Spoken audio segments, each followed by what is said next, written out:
ও মা, জামাই দিকে বেটকে করে হাতে কি দিতেছে চকলেট। আমি তো মনে করছি দাঁতগুলো মনে দেওয়া দিব হাসতে হাসতে।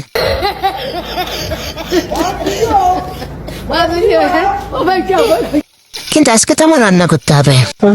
তাই দৌড়াই টোড়াই টুকুস করে রান্না করে চলে গেলাম। তাই পাতিলের মধ্যে তেল নিয়ে এর মধ্যে পেঁয়াজ কাঁচামরিচ ছাড়ে দিব।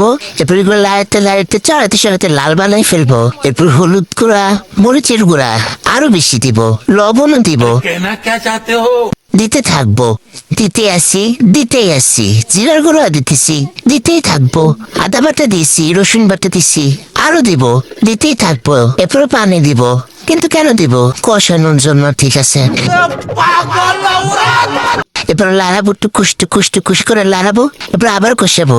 এখন এই সবজিগুলা দিয়ে দিব, যেটা কিনা শীতকালে প্রত্যেকটা ঘরের প্রধান খাদ্য। আমি বেশি কিছু দিব না, আলু, বেগুন, ফুলকপি দিয়ে সিম দিয়ে লাড়া দিয়ে দিব। এটাও কষাবো, ঘুরাবো, শুধু ঘুরাবো। ওদেরকে ঘুরাবো, আজকে ঘুরাইতে ওদেরকে মারি ফেলবো। ঘুরাইতেই থাকবো। এরপরে জাতি ওদের উপর ফাঙে ডালি দিব। मुझे मारो नहीं ये मजाक हो रहा है एक सेकंड।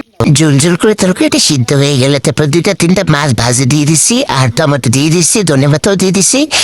এখন এই তরকারিটা গরম গরম ভাতের সাথে খাইতে এত মজা লাগে। তাই এই ধরনের আরো ভিডিও পেতে আমার পেজটা কিন্তু লাইক করতে একদম ভুলবা না, বুঝছো?